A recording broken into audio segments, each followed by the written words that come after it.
Welcome to the Always On podcast. I am your host, Duncan MacPherson. And on this podcast, our objective is to enable our audience, which are very high caliber fee-for-service professionals, to always be working on their business and on themselves. On today's podcast, I had a great conversation with Chris Jeppesen, a legend in the financial services space. Chris is the Chief of Advisory Practices at First Trust. And in this episode, we discussed leadership and how financial professionals who are growing and scaling their teams are not just leading clients, they're leading their team members as well. And we also talk about how AI can accelerate the adoption and deployment of best practices. So if you like this podcast, please like and share and tell your colleagues. And if you have any ideas for themes you'd like to hear down the road, just let us know. Thanks for listening. Well, in the last 5 years especially, the mindset and best practices of leadership have emerged as a focal point for the enlightened financial professional. And it's not just leading their clients, it's leading a team as they work through the progression. And it's interesting, back in the early days, it was pretty humble. As a coach and consultant to financial advisors, we focused on growing and just simple client acquisition, attracting and keeping great clients. And then as those advisors grew, they had to shift to minimize leakage and dilution to teaming. And that's the adoption of practice management and the shift from working in a business to working on a business. And then, of course, some of these teams became quite big. And for some of them who were very ambitious, they shifted to scaling, actually expanding their advisor base, attracting advisors and buying businesses. And then, of course, everything culminated in the exiting. And to have this conversation about leadership and how AI can impact the implementation, I'm joined by my good friend, Chris Jeppesen, no strangers to the Always On community, a legend in the industry, co-author of a couple of pretty good books and some other thought leadership. Chris, thanks for being here yet again. It's always a pleasure. I love getting on. I don't know what it is, but I seem to learn always more through these engagements that I bring to the table. So thank you for having me. And I look forward to being able to share what it is we've uncovered. You know, it's interesting. You mentioned, like, why has leadership really become such a topic? I was thinking about that prior to the call, because I'm getting asked to speak on it more and more. But, you know, the 15, 20 years ago, we never were asked to speak on it because it was a leader of, I guess, being a leader of yourself was pretty much all that there was. That the teaming hadn't really caught on and caught traction. But now, with how quickly growth has happened and teams have formulated, and as you mentioned, scale implemented, leadership has become like, wait a minute, I'm more than just an advisor here. I really am operating a business now. I've got personalities to deal with. I've got comp plans to discuss and bonuses to issue and accountability to lay out. This is becoming more of a real leadership role. So I'm glad we have a chance to speak to it. Yeah. And, just prior to this, I had a really in-depth, meaningful consultation with a substantial team. And I just looked at the Zoom layout, the grid, a very meaningful bench. And I just thought I saw the leaders interspersed in the grid there. And I just imagined all of the hats that they're wearing, and probably the fact that they never in their wildest dreams thought that the enterprise they had built was going to become this complex. And what's interesting, Chris, we talked about AI and how this can all come to life. The first thing I want to mention on leadership, the first book I read on leadership was by Warren Bennis. It was like a founding father of thought leadership on the topic of leadership. And I'll never forget, he said, leaders are made, not born. And to read that 20 years ago, it's like, okay, that's nice. And it was a little bit hypothetical for me because I didn't really think of myself as a leader then. But now, and I'm sure you would agree, as you've seen leaders emerge, they are serious students. They take it very, very seriously. And, just leading up to this call, I went on to AI. The first thing I did was actually, I asked for a summary of Warren Buffett's book on leadership. And in just a couple of seconds, I was transported back to when I read the book, Leaders Are Made, Not Born, Vision, Doing the Right Thing. It's such an incredible encapsulation of what it means to be a leader. So I'd like to start there around being a serious student and how AI can be absolutely indispensable in terms of getting summaries from some of these top books. So I'd like your comments on that as a starting point. I'll tell you, I'm reminded my kids, my oldest now, she's 28 years old. And when she was probably 12, and I'll bet you most parents have had this conversation. In one of our, daddy-daughter meetings, I've spoke about those personal interviews I did with my kids.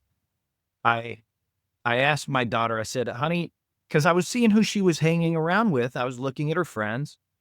And I said, hon, would you consider yourself a leader or a follower?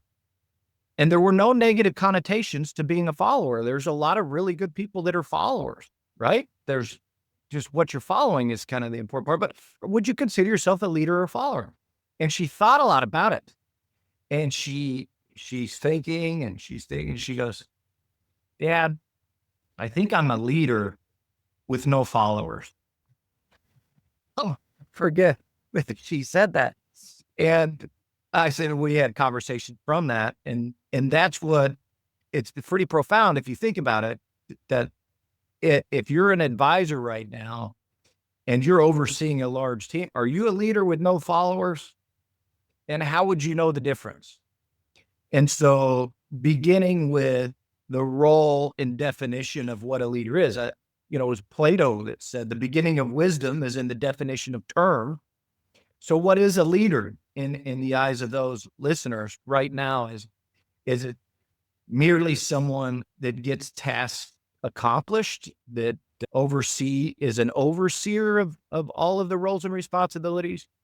Or is it that someone's excited to get behind and see the realization of a worthwhile, predetermined outcome to an advisor's business?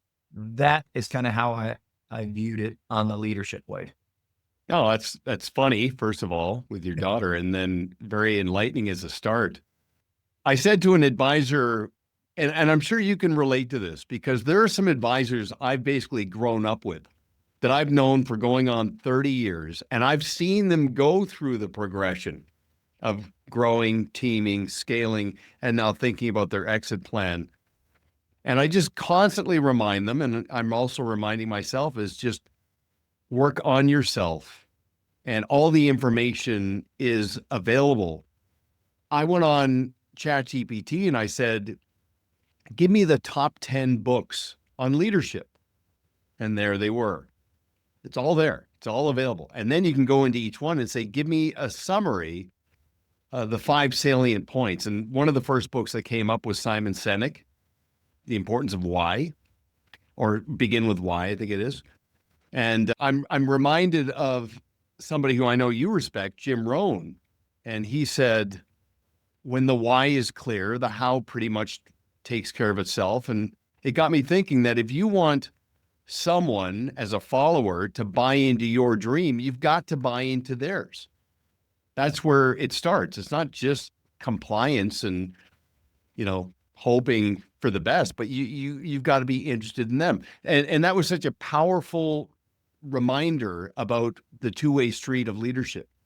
In clearing the why, I was at a conference, and I know we talk about it a lot, but I'd never actually heard somebody who left a team because the why wasn't clear. And this was a team, they were speaking at an event. I won't mention the firm, one of the largest in the country, and this is one of the largest advisors in the country. And they said, what drove you to start your own team, to break away from this substantial team? And he says, I just wasn't clear on what it was we were trying to accomplish together.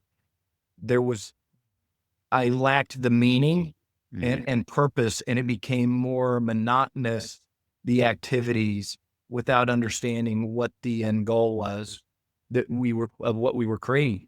And I was like, wow, that's a very large advisor who's left a team and a firm to start his own group because the why wasn't clear.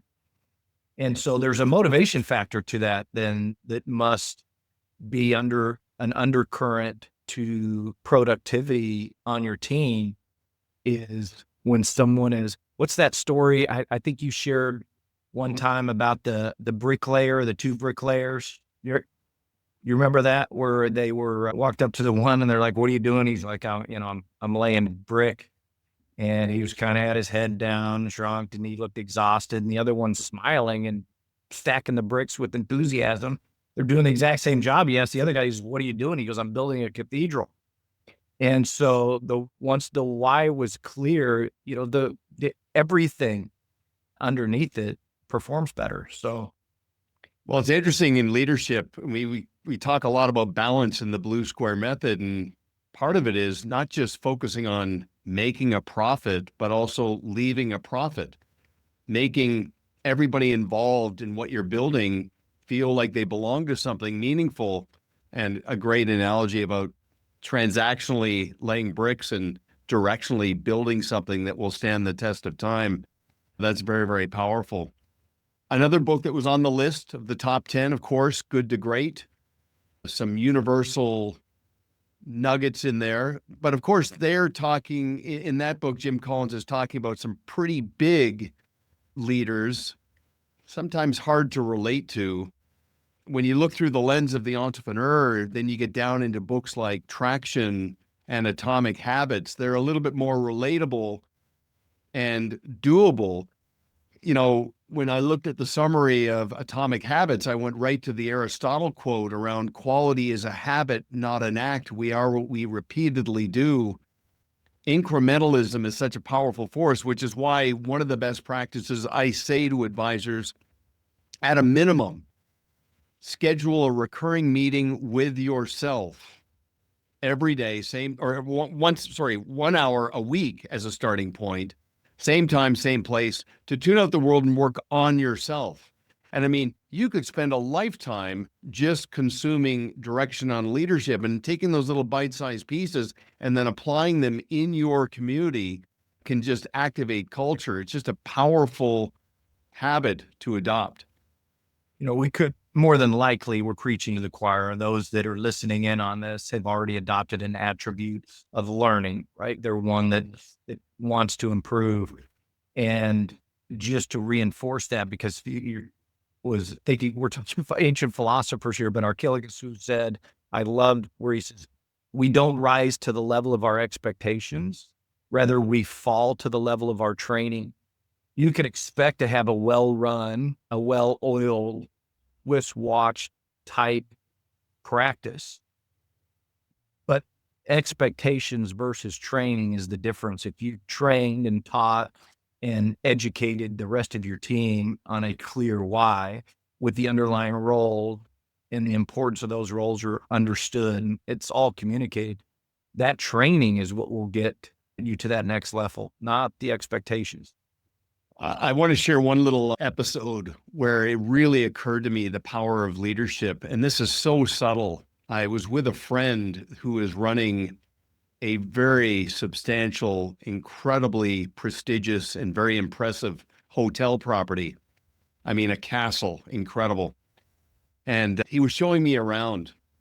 And as he was showing me around, he took a couple of his staff members with me. And it occurred to me, he was going out of his way to sing their praises, like getting into specific episodes of things they had done. And they were beaming because that's, in front of somebody. And anyway, we're walking to an elevator and I'm not sure if this was a tactic but just before we got into the elevator, he reached down and picked up a little piece of lint off the carpet and put it in his pocket and didn't say a word.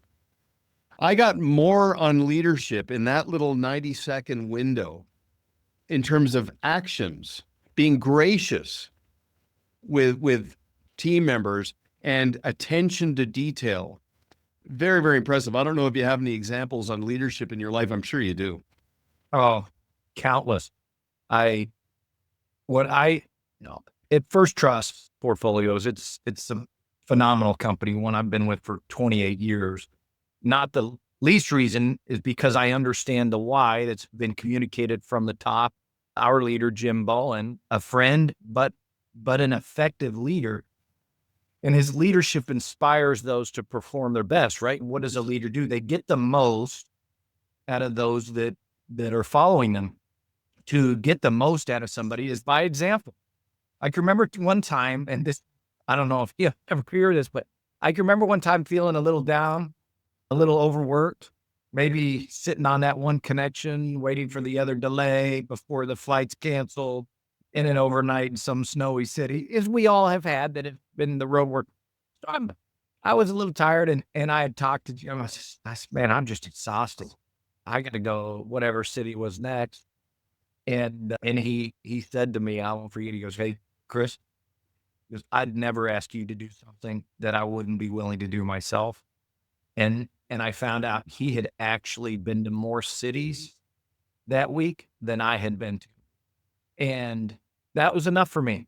Like, never brought it. I was years and years ago, never ever felt anything like I was overworked after that.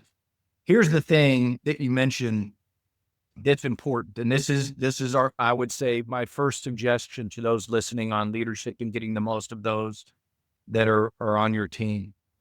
That story that you shared about praising those employees as they were walking around, recognition sits just under self-actualization on Maslow's hierarchy of needs for motivating underlying behavior. So to motivate a behavior, and what did it cost that hotel magnate, right? To compliment those that are alongside. Nothing, cost nothing. What did it do? Everything. And so if you haven't made it a habit to recognize those behaviors, because they get acknowledged enough for the balls that are dropped. A lot of attention is placed on that. But to recognize more and more of those behaviors, even in front of others, you will see a transition, a cultural shift within the practice, and a more embracing of the leader that's doling out that recognition. Well, we say this in the Blue Square Method, that a candle loses nothing in lighting another. That's the whole premise of leaving a profit in life without any expectation. Again, another quote from the past, that circumstances don't make the man, they reveal him. Hiccups, when things don't go right, are so revealing in a leader. How do they respond? Overreact, underreact, or just basically, find a nice little sweet spot in terms of the message and the messenger and the activity. Just being very, very methodical and clear about that again is key. But I want to come back to some of these habits. Again, learn this from Jim Rohn. Leaders are readers. Be a serious student. If you're tracking in a direction from teaming to scaling, and of course, thinking about exiting, be a serious student of all things leadership. I know you've told me on many occasions regarding the leadership at First Trust, and this is a thread that's woven amongst the most effective leaders, is that they're fixated more on what is right as opposed to being right. Like, what is right? That the moral compass and the congruency of professionalism, stewardship, that is incredibly powerful, because often that involves delayed gratification, playing the long game, so to speak. Okay, so let's get into the goals of the leader. What are they actually trying to do? And then let's talk about how AI can bring this to life. And again, this is fresh because of this consultation for me that I just had. But I said to the leaders on this conversation, I said, your goal is to decommoditize your value. So clients don't just appreciate your technical ability, they appreciate all of the other forms of value that they bring. Number one, decommoditize. Secondly, demystify, remove the mystery. Remove the mystery for your team. Give them the clarity of organization and structure. and of course, accountability, and demystify the value that the clients receive. And by the way, I just have to say this while I'm thinking about it. There's one advisor who I've been working with now on and off for well over 20 years. And it occurred to me recently, as his business has become just an incredible testament of this is what you can become. First of all, his gratitude. He's in this mindset. I don't have to do this. I get to do this. Even when it's not easy, I get to do this. Very, very powerful. And there's not one interaction we've had where you've not talked about the end in mind being, how does this benefit a client? Very, very incredible pattern recognition there. So again, decommoditize, demystify, and depersonalize. So it's not the Chris show. It's not the Steve show. Like there's a deeper appreciation there. So I'd like to get into the weeds a little bit. Decommoditize, and I know you understand this very well, is your value will not be maximized fully and completely if it's just emphasizing technical ability on asset management. It's got to go beyond that. There has to be an appreciation for practice management and relationship management. So any thoughts on that? I think, and it might have been on a previous broadcast, that what we used to charge for was planning and asset management, and we gave away advice. This will flip on its head in the next 18 months. We will be giving that away. That is that decommoditized. It's commoditized. Wealth management and asset planning on the AI front and their capabilities of understanding and personalized GPTs of the individual, understanding their debt, understanding their children's and every nuance to an individual's life in real time, understanding their mortgage and the rate of the mortgage, and understanding the estate and the intricacies of the ages of the underlying beneficiaries in real time with an illness or a divorce, and integrating it all inside of an AI plan. That's here, and it just hasn't come out. It hasn't been marketed yet, but it will completely commoditize that side of the business. I think it was Elon that just said that Grok now is smarter than any individual PhD in any specific profession. So without exception, that includes us, right? As financial advisors, it's now smarter than you. So first is acknowledge that. Then what do? Well, it will be the relationship and the process management side that will differentiate. So how's your practice and how are your relationships? How are we going to emphasize that as the true differentiator? And how do we personalize that in a deeper way, in an individual way? I spoke last week at an event, and somebody asked the question, how in the age of AI, and this was just a group of leaders, top performer, said, how in the age of AI do we maintain relevance? Which is an enlightened question and a very honest question. And I believe in order to maintain relevance in the financial advisory business, we are required to understand the current needs of our existing clients. And to understand the current needs of an existing client, it must be part of a process for you to stay on top of that. And routinely, when asked what it is that advisors, top clients value the most, they routinely say it is the meaningful communication. It is the fact that they know their advisors are on top of their needs and can actually anticipate them before they become needs and address those things. That will be what it is that maintains relevance, understanding the current needs of our existing ideal clients. And what is our process for doing that? That needs to be integrated. And it's different for different clients. So for some clients, and some clients may say, you know what, listen, you're calling me an awful lot. 2 times a year is fine. I trust that you've got this. If there's a problem, reach out to me, but we don't need to be speaking that often. I know you have clients that way. And I also know there's other clients who are like, listen, I didn't hear from you last month. Well, if you outline what your communications procedures are and you dictate to clients what they are, you'll have some in which you exceed and some which you fail. The only way to understand it is to ask. And so creating a communications procedure and process integrated into your CRM that's personalized that allows you to understand and comprehend the current needs of those clients will be a differentiator in the next 18 months. Well, the parallels between what you described and even our reality. It's last week I talked to a financial advisor and I said, we are building out AI. We're going all in to give as much of our content away as we possibly can. And the advisor said, aren't you worried that that's going to make you obsolete? And I said, the cool thing is, I mean, there are some who are self-motivated that can guide themselves through implementation. Most, especially our ideal client, too busy, too complex. It's not the content that they want just alone. They want the accountability partner. The more we give away, it liberates us to just stay in our lane and become that deeper accountability partner, which I think is powerful. The other thing is what you're describing regarding the service model. You know, last week I said to an advisor, just tell AI who you are and describe the 80-20 rule with your client base and say, create a service model for the 20% who generate 80% of my business, and then create a service model for the 80% of the clients who generate 20% of the business, both sides. And it created an output. And they said, okay, now make this client facing. So I can actually present this to a client to set reasonable expectations. Literally in seconds, they had that client facing deliverable. And it was incredibly rational and transparent.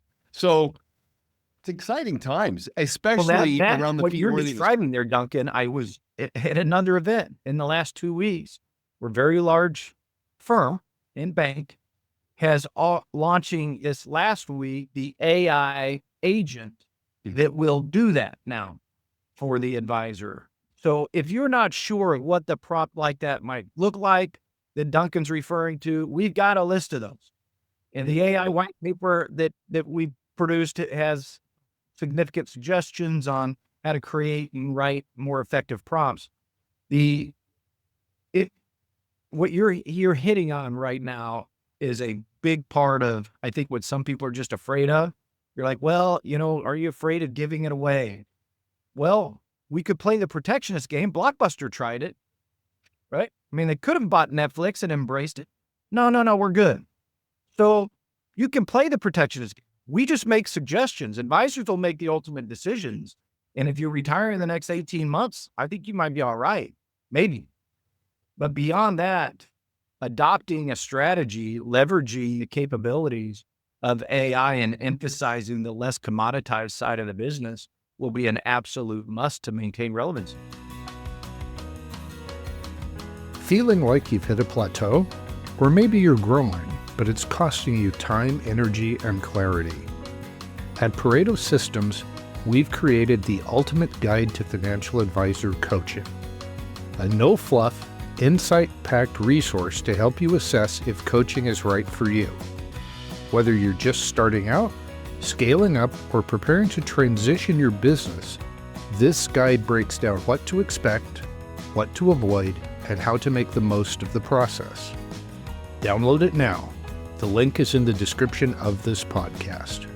And now, back to the show. Interesting paradox there around abundance and scarcity, because we're constantly telling advisors to amplify not just their professional contrast, but their professional scarcity. And the way they do that is not by limiting their value delivery, but just aligning it with the ideal client, like growing further up market and just basically saying, look, we are specialists, not generalists. There's professional scarcity brought to life. Okay, so decommoditize your value, always emphasizing fee worthiness. Something came to mind. I'll come back to this later. Just hold that thought. Let's talk about demystifying value, just removing complexity, removing the mystery.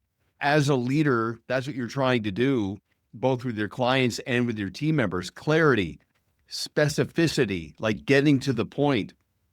AI is incredibly powerful in this. On the consultation I just did, I put them on the spot and said, okay, talk to me about your value. What kind of value do you bring to your clients?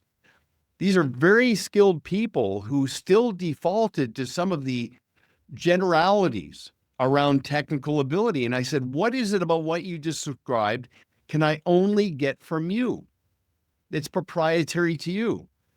And you can imagine a bit of awkward silence. And I said, you've got to culminate all of the value you bring as being proprietary because it's process driven. And I even said to them, I said, you can basically say, I'm a financial advisory team, 15 people. We work with these clients. Build me a framework for a process so my clients understand and appreciate our value fully. In seconds, there's the checklist. There's the listing. Literally, like close to 100 different sort of aspects of value brought together, all wrapped into something proprietary that they could bring to life. Such a powerful exercise. I think, as you say that, it would make sense to maybe create a template so that those listening could just plug and play, go onto your own GPT, Grok, whatever you're using, and ask it this prompt and fill in the blank with the details around your practice in these areas. That'd be a worthy exercise. By the time you're listening to this, we'll have it. So if you don't know where it is, you just message Duncan it on LinkedIn. Get it for you. Yeah, very, very good point. But again, there's a sweet spot there around teaching a man to fish, because Right. I had an advisor recently ask me for the keys to the kingdom. And I said, you know what, I will take you very far down the path, but ultimately I want to teach you to fish. So Yeah, start help them prompting. write the prompt. Exactly right. Listen, here's the general idea. Here's where I would fish, right? Here's the lure I've used. So we'll give you that. But in the process of putting the lure on and casting, you're going to find like a lot of other things that you're going to be capable to leverage it for. We just need you to get that first cast out. And I think people will run with it. Well, I mean, just the whole concept of diminishing intent and just taking action. I mean, that's part of our role, is just urging somebody to go. But the beauty of AI, and I've seen this happen personally, is that it starts to understand my tendencies, my preferences, little nuances to give me information. And we've had some very interesting interactions. When I say we, it's almost like I'm talking to somebody, because they understand my quirks a little bit better now. And it begins to anticipate what's next. I had an engagement with my GPT this morning.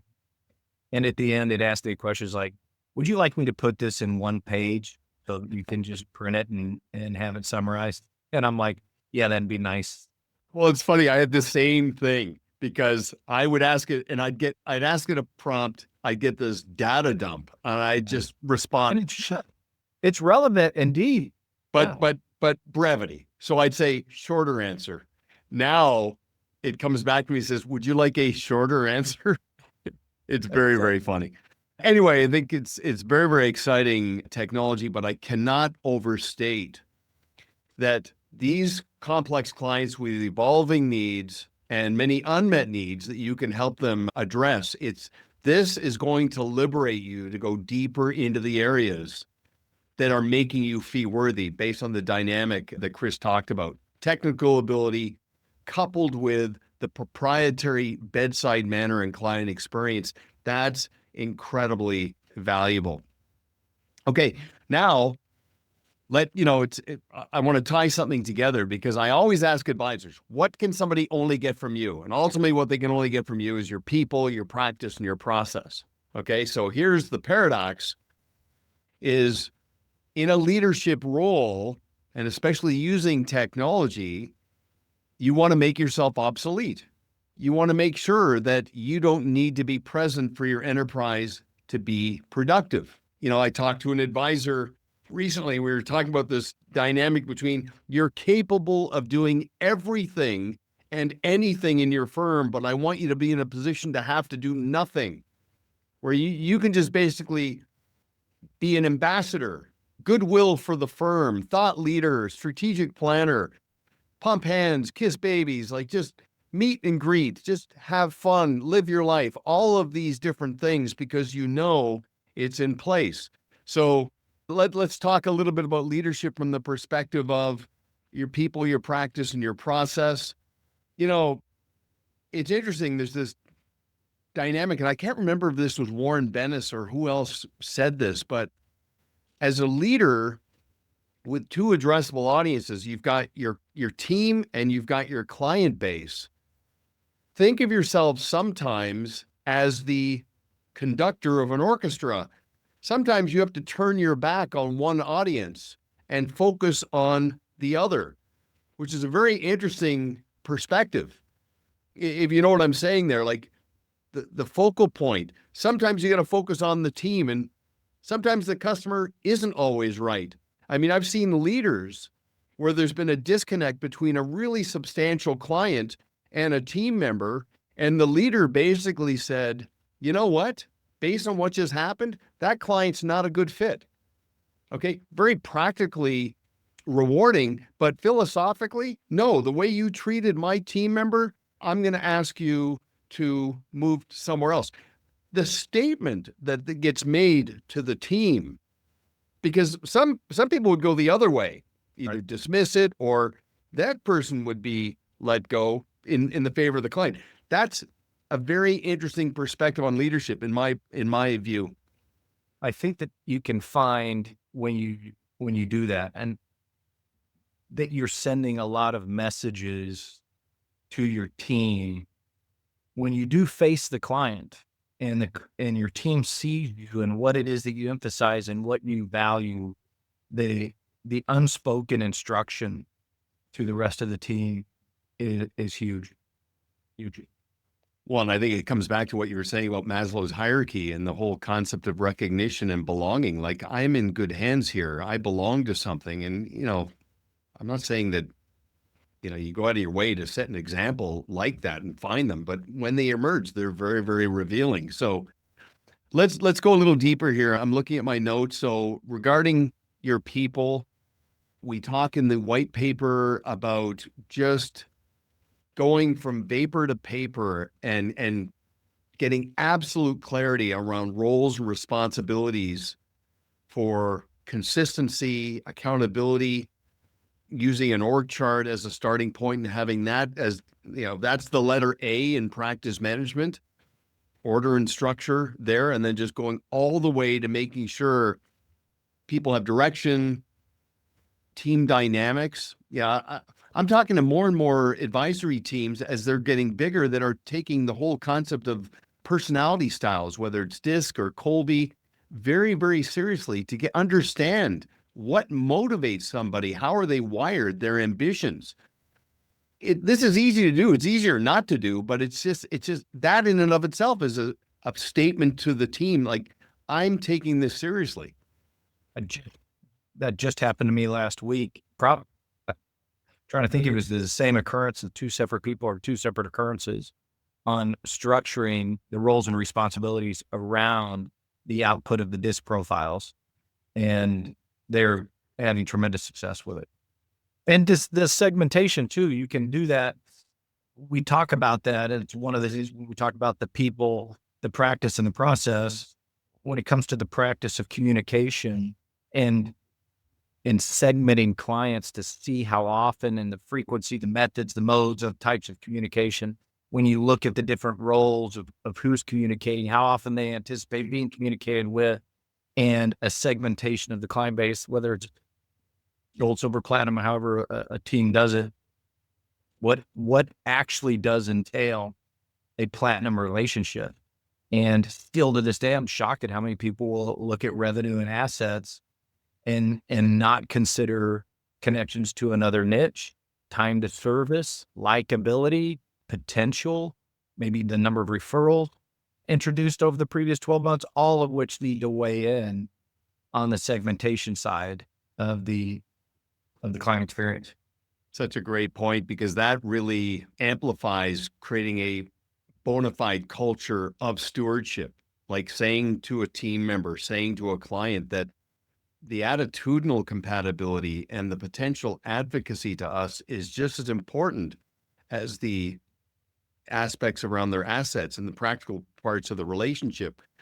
I can't remember if I was sharing this with you or maybe it was Kevin, that one sort of eureka moment I had with a team where I was saying, hiring somebody to be a cold caller to go out and find new clients, as opposed to assigning that person as being a director of client engagement, just to call clients and check in. How is it going? What's new? Using form as the prompt to ask questions. Yeah, that might stumble, going one way on the sales side, chasing might stumble into some strangers and potentially some new business that moves the needle, but competitor proofing, getting out in front of money in motion, and potential advocacy through the director of client engagement, that's another form of leadership and amplifies that culture of stewardship. So any thoughts? No, nothing to add. I echo it 100%. It's been my experience. Let's talk about your practice. And, we've been talking for a long time about the always on framework, always working on the business and depersonalizing, getting everything out of everyone's heads. I talked to an advisory team a while back, and after the team consultation, the lead advisor called me back and said, I've got a team member who's pushing back on this because it's kind of her domain. I mean, she's owned this for 20 years and she's wondering, like, are you trying to get rid of me? Like, what's going on here? And we had a very interesting consultation about the difference between, if it's in her head, it's a skill. If it's documented, now it's intellectual property that will actually give you scale. Sometimes there's some unintended consequences that come from these forms of leadership, but just making sure that everyone's aware of the multitude of benefits that come from this. Like getting your way documented and organized. It's actually liberating for people, and that person at some point will need a protege to adopt and draft in behind all this. So yeah, I've had that conversation before, and it's not an uncommon response when they're asked to take what it is they believe is their real value, and they feel they're giving it away, right? One advisor said to me, he goes, I just simply replied, oh no, that makes a lot of sense. Let's not do it. Let's just get rid of all the sick days and any potential days off that you might take. If we can take vacation out so that no one else would have to be able to do it, I think we'll be all right, be able to swing it. Just facetiously and sarcastically, and the team member's like, no, I get it. And he's like, listen, if our culture is delivering an experience like the one that you do, I mean, don't you want those clients to be able to have that same experience if it happens to be a day that you're going to the school on a parent conference, but one of our top clients calls in? Do you want their experience to be any more diminished? Or do we want them to know, the Suzanne white glove experience isn't just gone because Suzanne is ensured that we're able to step up should an occasion be she's not here. And once again, that's the idea of the why. Why are we doing this? If they don't know why we're taking it out of the head and put it down on paper, you'll get that response. Once the why is clear, how quick can I get it down is the question.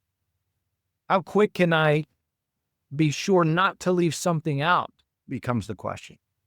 You were channeling your Obi-Wan Kenobi sort of Jedi mind trick tone when you started off with that, because it was very effective, but there's nothing to see here. You don't need to see our papers. That's funny. Okay, let's talk about process. Like the moving fully into this concept that your clients are buying into something. They're not buying individual things. AI, this is industry leadership. This is leading your clients, getting them to buy into the process. Again, I took an advisor through this. I said, on the prompt, I said, prompt this into ChatGPT to say, I'm a financial advisor. I work with this type of clients. How many pieces of the financial puzzle could I put together for them as their life unfolds and their needs evolve? That was effectively the prompt.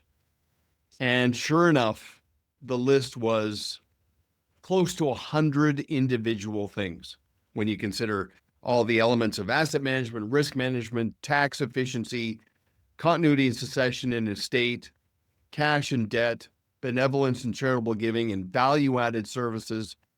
Incredible. So again, you can use AI to build out the framework of the process.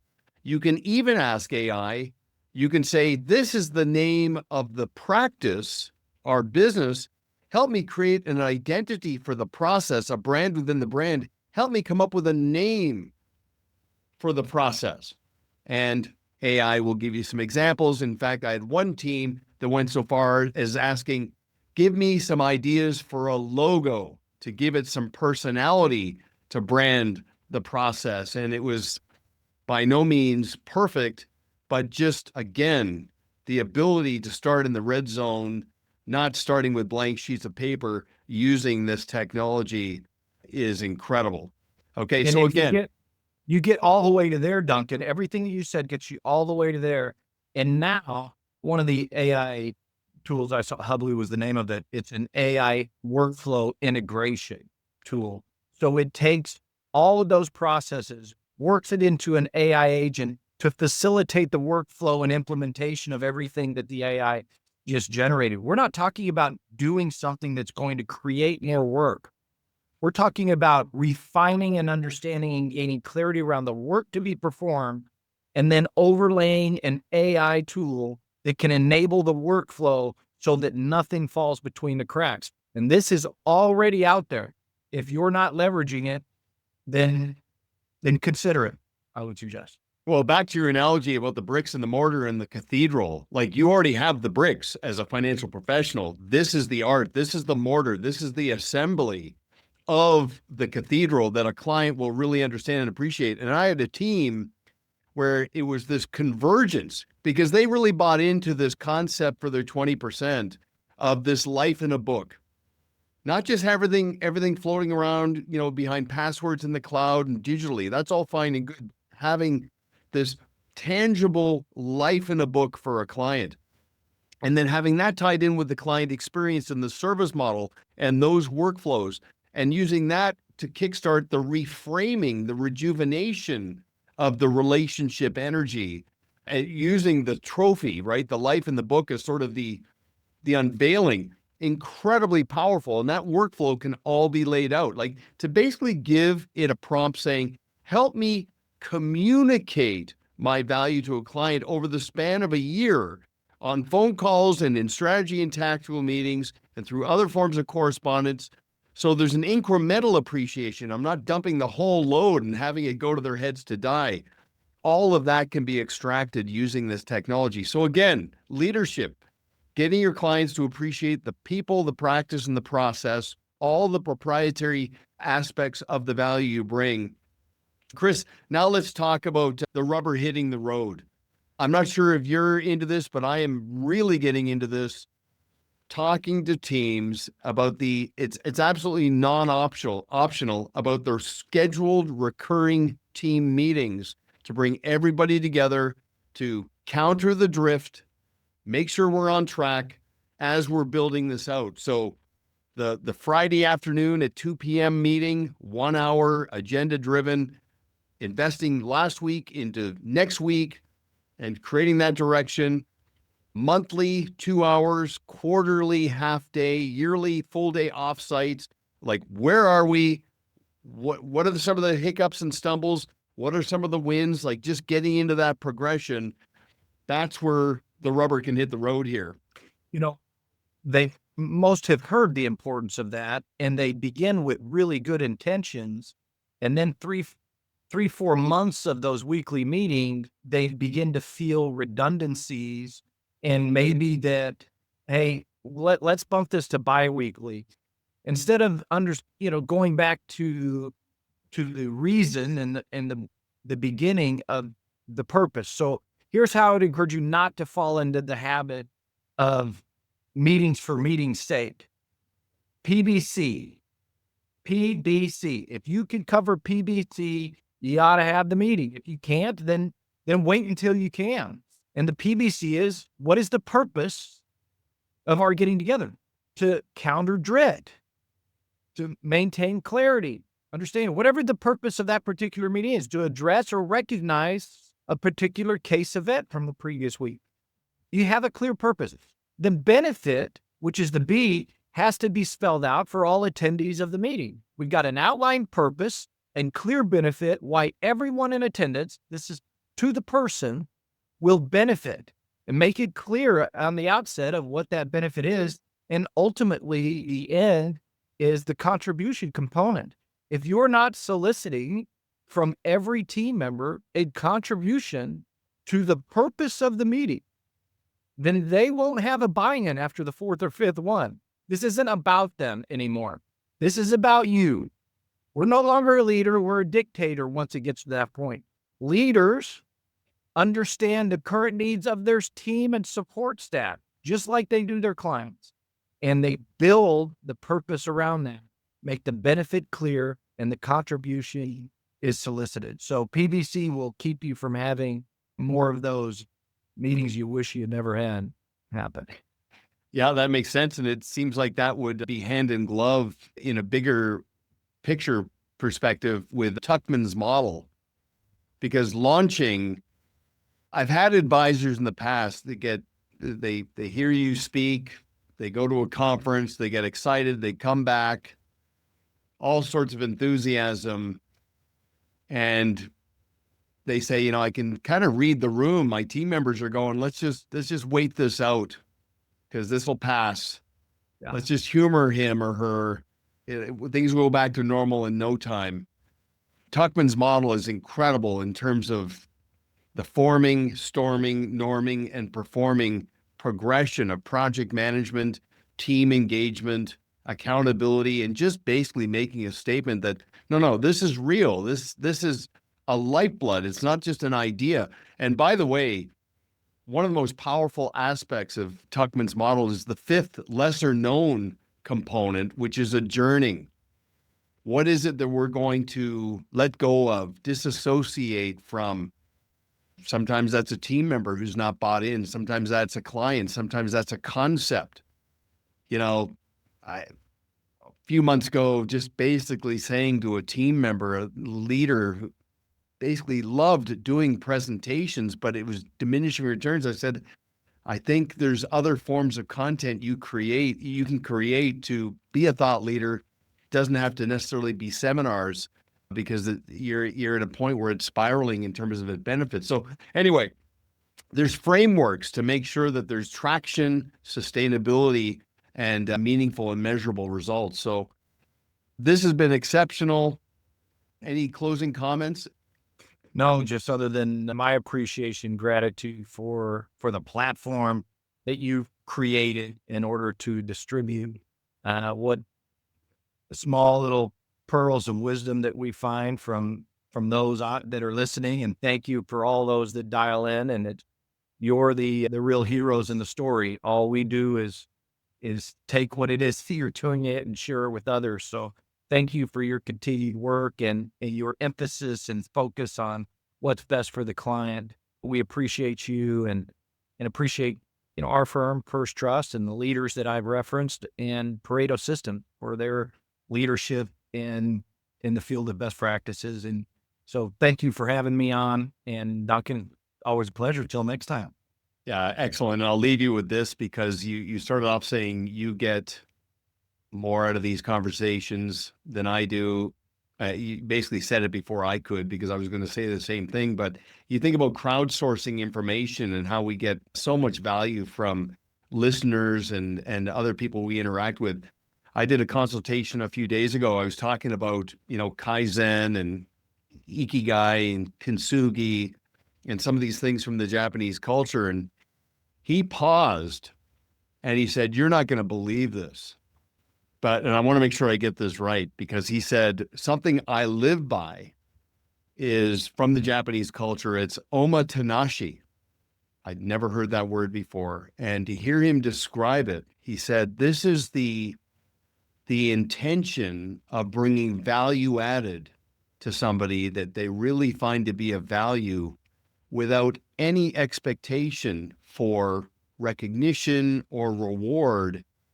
It's just the whole premise of, giving and value added. Very, very powerful. So I wanted to add that into the repertoire here because a client of ours shared that with me recently. So again, the clay is soft. We keep learning. Thanks very much. And we'll leave it there.